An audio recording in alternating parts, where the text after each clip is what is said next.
Bienvenue dans le cockpit, le podcast où l'excellence opérationnelle se conjugue avec l'humain. Tu as certainement quelqu'un dans ton équipe qui adore qu'on lui laisse de l'autonomie, qui s'épanouit quand tu lui dis « Ok, vas-y, je te laisse dérouler le projet ». Et tu as probablement quelqu'un d'autre qui, face à la même liberté, panique complètement. Il a besoin de cadre, de précision et surtout de te voir régulièrement pour être rassuré qu'il est sur la bonne voie.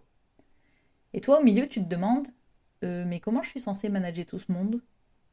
Du coup, tu essayes d'être cohérent, de traiter tout le monde de la même façon, parce que c'est plus juste, n'est-ce pas ? Sauf que voilà, traiter tout le monde pareil, ce n'est pas du management. C'est peut-être de l'égalité, mais ce n'est pas de l'équité. Bienvenue dans le cockpit, je suis Marion Voisin, et aujourd'hui, on va parler de management situationnel, ou comment j'ai appris, à mes dépens, que mon moteur n'est pas forcément le moteur des autres. Je te donne un peu de contexte. En 2021, j'ai eu ma première vraie gestion de projet d'envergure. 27 collaborateurs, qui étaient mes homologues sur les autres sites français. Et une mission qui me faisait vibrer, puisqu'il s'agissait de créer nos propres process et notre fiche de poste à l'échelle nationale. Et le plus beau dans tout ça, c'est que j'avais carte blanche. Une liberté totale. Pour moi, clairement, le rêve absolu. Partir de zéro, co-construire notre activité et définir nos propres règles du jeu. J'étais hyper enthousiaste. Je me disais, mais c'est génial, on va pouvoir faire quelque chose qui nous ressemble vraiment, qui ne sera pas décorrélé de la réalité, et tout le monde va adorer cette idée. Parce que moi, c'est ce qui me motive. L'autonomie, la co-création, la possibilité d'innover et de se servir des pratiques des uns et des autres pour trouver la meilleure façon de faire le job. J'ai donc lancé le projet avec cette énergie, j'ai proposé des ateliers collaboratifs, des espaces de discussion ouverts, des brainstorming, et c'est là que j'ai pris le mur. Je ne l'ai pas juste frôlé, hein. Non, je l'ai pris en pleine face. La réalité, c'est que certains collaborateurs ne voulaient pas standardiser. Pour eux, standardiser, c'était perdre leur liberté, leur façon de faire locale qui fonctionnait bien depuis des années et dans laquelle ils n'avaient pas envie qu'on vienne mettre notre nez. Le problème, c'est qu'ils ne le disaient pas. Par contre, ils mettaient de la résistance dans le projet. D'autres encore ne voulaient pas du tout s'impliquer dans la construction, ils attendaient qu'on leur donne la fiche de poste toute faite. Et eux me le disaient. Je vois pas du tout pourquoi c'est à nous de prendre du temps et de faire ce job. C'est la hiérarchie qui devrait arriver avec cette fiche de poste, c'est pas à nous de le faire. Et d'autres encore étaient un peu perdus. Ils avaient l'air emballés au premier abord, mais au final, leur groupe de travail y marchottait sans vraiment délivrer de matière. En fait, ils avaient besoin d'être rassurés et accompagnés. La page blanche, ça les angoissait plus que ça ne les inspirait. Et moi, je ne comprenais pas. Je sortais d'une formation en gestion de projet, j'avais appliqué à la lettre toute la méthodologie, j'avais mâché le travail en mettant en place déjà tous les jalons sur le logiciel de gestion de projet, j'avais fait une réunion de lancement et de cadrage en donnant du sens au projet, en motivant les troupes, et j'avais réparti le travail équitablement entre tous les collaborateurs. Du coup, j'étais frustrée et j'étais déçue. Je me demandais, mais pourquoi ils sont pas motivés ? On nous donne une opportunité de dingue et eux, ils la saisissent pas.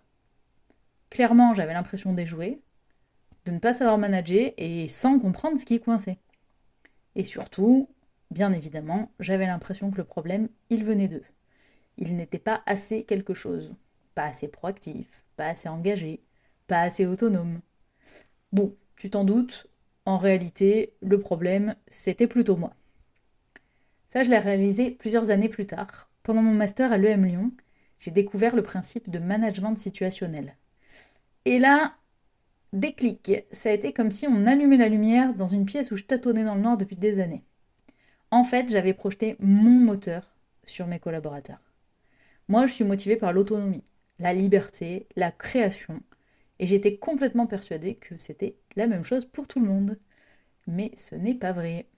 Chacun a sa propre motivation, son propre niveau d'autonomie et son propre besoin de cadre ou de liberté. Cette motivation, en plus, elle n'est pas figée, elle dépend aussi du contexte et du projet. Et un bon manager, eh bien, ce n'est pas quelqu'un qui traite tout le monde de la même manière. C'est quelqu'un qui s'adapte aux besoins de la personne qu'il a en face de lui. Et c'est ça, le management situationnel. Ce concept de management situationnel, il a été développé par Paul Hersey et Kenneth Blanchard. J'espère que je n'écorche pas trop leur nom. Et il repose sur une idée simple. Le manager doit ajuster son style en fonction du niveau de compétence et de motivation de ses collaborateurs. On symbolise tout ça dans une matrice avec les 4 niveaux d'autonomie et de motivation, et ça nous indique ensuite quel type de management est le plus adapté. Je vous fais un petit résumé. Donc, le niveau M1, ça va être le collaborateur qui a une faible compétence et une haute motivation. Typiquement, c'est le nouveau collaborateur qui vient d'arriver, ou quelqu'un qui découvre une nouvelle mission qu'il ne connaît pas du tout. Il est hyper motivé, il a envie d'apprendre et de réussir, mais il ne sait pas encore comment faire, et c'est bien normal puisqu'il vient d'arriver.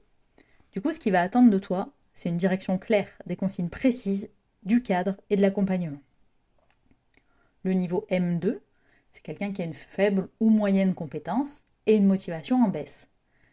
Typiquement, la personne elle a commencé depuis un certain temps, elle a essayé des trucs et elle s'est rendue compte que c'était plus difficile que prévu. Elle a fait des erreurs et du coup elle commence à douter et à perdre confiance, voire à perdre de la motivation dans le travail.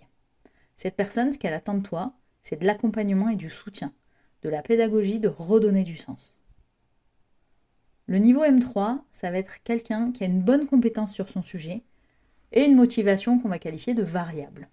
Il sait faire, mais il n'ose pas encore forcément prendre des décisions seul, il a besoin de validation, il peut manquer de confiance en lui, ou alors il peut commencer à se démotiver et à ne plus s'intéresser à sa tâche. Ce qu'il va attendre de toi, c'est du soutien, de la délégation progressive.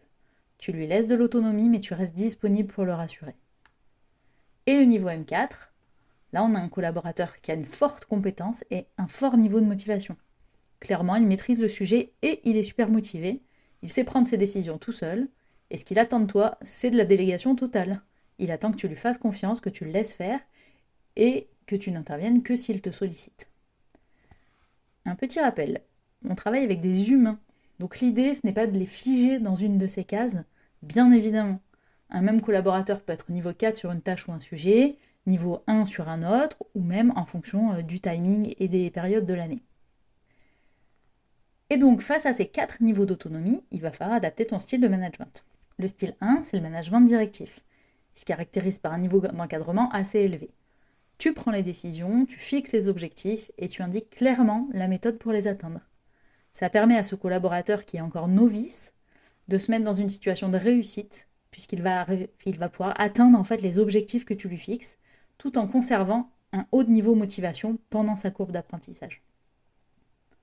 Le style 2, c'est le management persuasif. Ici, tu vas conserver la partie pilotage, mais tu cherches en plus à donner du sens, à convaincre et à motiver. Tu vas l'utiliser avec des collaborateurs qui sont encore moyennement compétents et qui peuvent ne pas être sûrs d'eux ou en perte de motivation. Le style 3, c'est le management participatif. Il va concerner les collaborateurs qui maîtrisent déjà bien leur sujet, mais montrent des signes de démotivation, une lassitude ou une perte de sens. Tu vas consulter son avis, tu l'impliques dans les décisions et tu encourages ses prises d'initiative. Le but, c'est de le responsabiliser progressivement. Et enfin, on a le style 4, le style délégatif. Et là, on entre dans une autre logique, c'est-à-dire que tu vas fixer l'objectif et tu t'assures que la personne ait les moyens pour le faire, le temps, les outils, etc. Et tu lui laisses carte blanche pour la réalisation. Tu fais confiance. Donc le secret, c'est d'adapter ton style en fonction de la personne et de la tâche ou la mission. L'erreur que font 90% des managers, c'est qu'ils ont un style de management, le leur, celui qui leur est le plus naturel, et ils l'appliquent à tout le monde. Les managers, par exemple, qui ont un naturel assez directif, ils vont avoir tendance à surencadrer l'équipe, même les experts et les gens très autonomes, qui eux vont se sentir étouffés et parfois finir par partir. Les managers très délégatifs, et là je plaide coupable, vont laisser trop de liberté, mais même aux débutants. Et les débutants peuvent se sentir abandonnés en fait, et peuvent échouer. Donc moi, dans mon projet, j'avais un style qui était quand même ultra participatif et délégatif, qui était parfait pour des gens qui étaient niveau 4 sur ce sujet de la standardisation, mais clairement catastrophique pour les autres. Je leur proposais de co-construire alors qu'ils attendaient qu'on leur dise quoi faire ou qu'on leur donne du sens. Résultat, frustration des deux côtés. Bon, elle est bien jolie ton histoire, Marion, mais du coup, comment je fais pour appliquer le management situationnel chez moi ? Ok, la première étape, c'est qu'avant chaque nouvelle mission importante, il va falloir que tu te poses 2 questions. La première, c'est celle de la compétence. Sur cette tâche précise, est-ce que le collaborateur sait le faire ? Est-ce qu'il a les compétences, l'expérience et les outils. La deuxième question, c'est celle de la motivation. Sur cette tâche précise, est-ce qu'il est motivé? Est-ce qu'il est confiant? Ou au contraire, est-ce qu'il est anxieux ou réticent? Et en croisant les deux, ça te permet d'identifier le niveau d'autonomie. Et là, tu adaptes le style. Bien évidemment, on est d'accord, tu n'annonces pas le style que tu vas utiliser. Tu ne vas pas dire à ton collaborateur « Attention Clark, là je vais être directif avec toi parce que tu es niveau 1 ». Non, bien sûr, tu vas adapter naturellement. Avec celui qui découvre, tu vas donner plus de cadre. Avec celui qui maîtrise, tu vas donner plus de liberté. Et tu ajustes au fil de l'eau, au fur et à mesure que la personne monte en compétence et en confiance. Ton objectif, c'est de la faire progresser vers plus d'autonomie. Ce n'est pas de laisser les collaborateurs indéfiniment en niveau 1. Donc tu accompagnes, tu formes, tu rassures, tu délègues progressivement et tu vérifies régulièrement. Est-ce que la personne est prête pour plus d'autonomie ou au contraire est-ce qu'il a besoin d'un peu plus de soutien sur le sujet? Parce que l'autonomie, ça se construit, ça ne se décrète pas. Et donc, voici ta mission pour cette semaine. L'étape 1, ça va être de cartographier. Tu vas prendre ton équipe et pour chaque collaborateur, tu vas prendre une mission ou une tâche sur laquelle il travaille actuellement. Et là, tu vas te poser les deux questions. De la compétence, est-ce qu'il sait faire? De la motivation, est-ce qu'il est motivé et confiant pour le faire? Tu identifies son niveau d'autonomie. L'étape 2, ça va être d'ajuster. Donc tu regardes ton style de management actuel avec cette personne. Est-ce que tu es trop directif pour quelqu'un qui est un expert et tu risques de l'étouffer?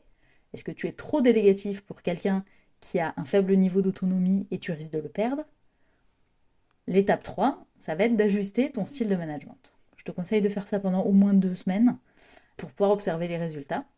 Est-ce que la personne gagne en confiance, en autonomie, en performance? Si oui, tu continues. Sinon, peut-être que tu n'as pas identifié le bon niveau ou que tu n'as pas adapté tout à fait le bon style.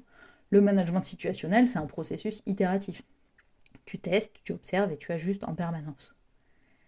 Manager, ce n'est pas appliquer une recette unique à tout le monde. C'est comprendre que chacun a ses propres moteurs, ses propres besoins, son propre niveau d'autonomie selon les sujets. Et un bon manager, c'est quelqu'un qui sait adapter sa posture. Pas pour manipuler les gens, hein, pas pour les contrôler, mais au contraire pour permettre à chaque personne de donner le meilleur d'elle-même.